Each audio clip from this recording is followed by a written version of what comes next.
दोस्तों हम सभी जानते हैं 1 अप्रैल 2026 से 15G और 15H खत्म हो चुके हैं। उसकी जगह नया फॉर्म आ गया है 121। जो चाहे आप सीनियर सिटीजन हो, फीमेल हो या 60 साल से कम के हो, सभी को एक फॉर्म भरना है। कितनी इनकम तक भरना है, कैसे भरना है, इसकी वीडियो बना चुका हूँ पार्ट 1, जरूर देख लीजिएगा। पार्ट 2 मैंने बनाया था कि ये जो पार्ट ए है जो आपको भरना है, क्योंकि नया फॉर्म है, काफ़ी कॉम्प्लिकेशन है इसके अंदर, कैसे कैसे भरना है मैंने पूरा सिखाया था कि ITR अगर नहीं है तो ITR कहाँ से ले, कैसे ले। उस पार्ट 1 को जरूर देख लीजिएगा अगर आपने नहीं देखा है, डिस्क्रिप्शन में लिंक है। साथ में ये जो फॉर्म है ना दोस्तों, ये जो बैंक से फॉर्म मिल रहा है, ये बैंक में फॉर्म में ना यहाँ पे भरा हुआ आ रहा है रेफर नोट 1, रेफर 2, नोट 2। तो लोग क्या कर रहे हैं, फिर यहाँ पे डिटेल भरना शुरू कर दी उन्होंने यहाँ की बजाय। तो ये फॉर्म मैंने डाउनलोड में लगा रखा है डिस्क्रिप्शन बॉक्स में, लिंक क्लिक कर दीजिएगा या मुझे मैसेज कर दीजिएगा, मैं आपके व्हाट्सएप पे भेज दूंगा। वो नंबर भी आ रहा है कि मुझे फॉर्म 121 चाहिए, यहाँ से हटा हुआ, तो आप डाउनलोड कर लीजिएगा, घर से भर के आराम से भर सकते हैं। अब दिक्कत क्या आ रही है, इसमें एक पार्ट बी भी है। पार्ट ए की देख लीजिएगा कैसे भरना है, पार्ट बी भी भरना था, ये मैंने नहीं भरा इसलिए क्योंकि इस पर लिखा हुआ है verification by person who has received declaration in part A. ये बैंक को भरना था आपके ब्याह पे, लेकिन बैंक वाला इसको नहीं भर रहा। कई सारे कमेंट्स आए कि सर ये भी भर के सिखाइए कि पार्ट बी कैसे भरना है।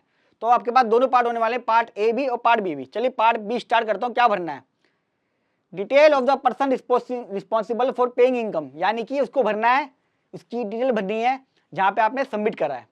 तो मैं मान के चल रहा हूँ कि हम बैंक की बात कर रहे हैं, हमारा एफडी के इंटरेस्ट के ऊपर है, तो यहाँ पे आएगा नेम, नेम में आएगा आपका बैंक। अगर आपका बैंक SBI है तो पूरा लिखोगे स्टेट बैंक ऑफ इंडिया, अगर HDFC है तो HDFC बैंक।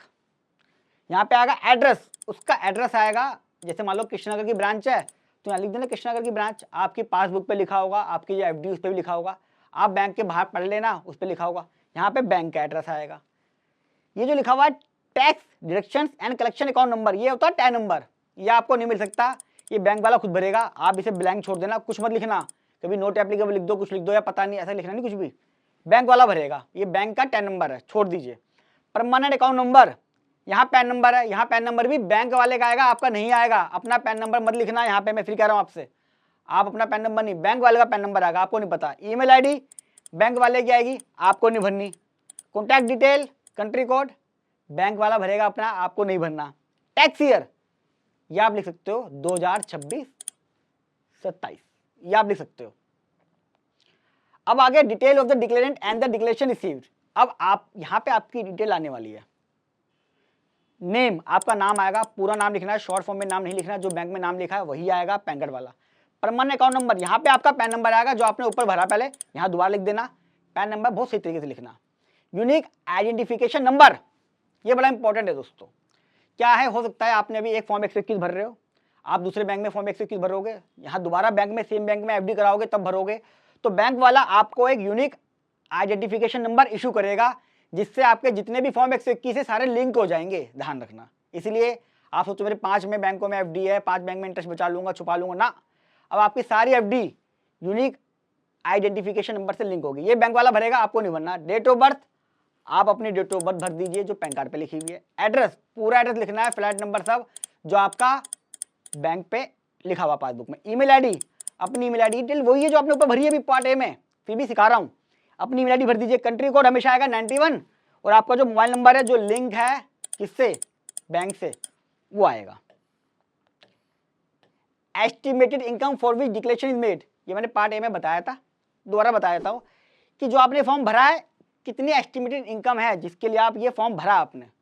एग्जाम्पल, पिछले साल आपकी 50 लाख की FD थी और 3 लाख रुपए का इंटरेस्ट है, तो अभी आप ये मान के चल लो कि भैया मेरी 3 लाख रुपए का इंटरेस्ट आएगा, तो मैं इसके लिए फॉर्म 121 भर रहा हूँ। यहाँ पे आप लिख दोगे 3 लाख की income, estimated income 3 lakh, FDR on interest, ये आपकी एस्टिमेटेड इनकम होगी।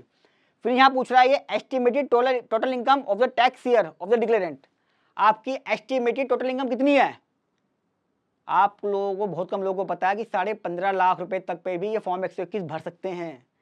सेपरेट वीडियो मैंने बनाई है, उसको जरूर देखिएगा कि एस्टिमेटेड इनकम निकालनी कैसे है। बहुत लोग कंफ्यूजन में है कि सिर्फ 12 लाख तक भर रहे हैं, फिर भी आप यहाँ लिख दीजिए एस्टिमेटेड टोटल इनकम कितनी है, यहाँ पे आपकी नेट आनी है। तो मान लीजिए मैं कहता हूँ कि भैया 3 लाख रुपए का आपका इंटरेस्ट है, और आप और डिक्लेरेशन दोगे 3 लाख की FD, 3 लाख की FD का इंटरेस्ट और आएगा, 50 लाख की FD और कराओगे, तो यहाँ पे आपका एस्टिमेटेड इनकम पूरे साल की, पेंशन है, rental income, long term, saving का इंटरेस्ट, सब कुछ आ जाएगा। तो यहाँ पे आप अपनी इनकम लिख सकते हैं टोटल जो पूरे साल की है, जिसके बेस पे आइडिया भरते हो आप।